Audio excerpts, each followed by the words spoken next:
The Dallas Cowboys, the most lucrative sports franchise in the world.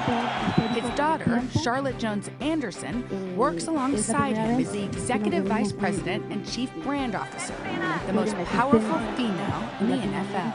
What is it like to be the highest ranking woman in football? It's inspiring to hear that, but all I really want to do is make my parents proud, so that's great. Well, Charlotte, now just don't get this one going emotional here. Has she made you proud? She's a great face for our game in the NFL. But yes, I'm proud of her. It makes you a little teary. Oh, I was doing it for sure. I knew I was going to have some problems this morning.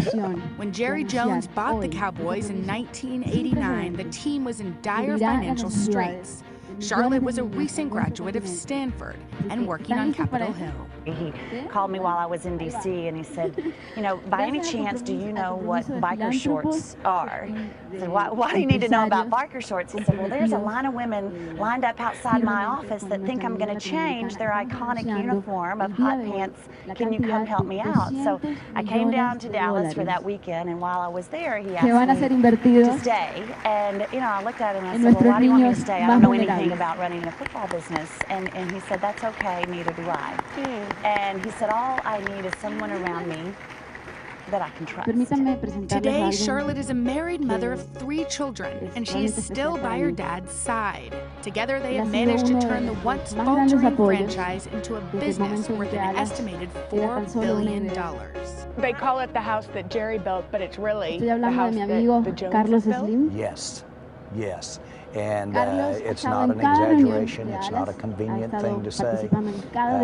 Early on, I took a lot of criticism when I bought the Cowboys. We made a lot of changes, but I had some people that had a little affinity for me, and they said, let me give you some advice. When you go out, when you talk, you need to have your wife or your daughter standing nearby. They'll ease it up for you just a little bit and get a little goodwill for you. 27 years later, he is still considered one of the most controversial NFL owners for his hands-on approach. You know, your dad's one of the most infamous men in all of sports. He'll have this great legacy, and that comes with criticism. I wonder how you feel when you hear your dad portrayed in a way that's not positive. You know, I mean, I hate it. And what is so amazing to me is his optimism, is that usually when something is really challenging and difficult and critical, then, you know, I'll reach out to maybe comfort, and he's right there back going, why are you worried about me? I'm the luckiest man in the world. I get to run the Dallas Cowboys. Before I left this father-daughter dynamic duo, I had some burning questions for them. What will you never understand about your daughter's generation? That's easy. Well, technology. Maybe, I noticed. I was going to say. That says it right there. What's one thing you can never agree on? That's easy too. I've been fired twice over budget issues, and it's because I didn't spend enough. It didn't last long. Well, let me clear this How up did that real firing good, go? Yeah. Here's the way you do it when it's Charlotte and your daughter.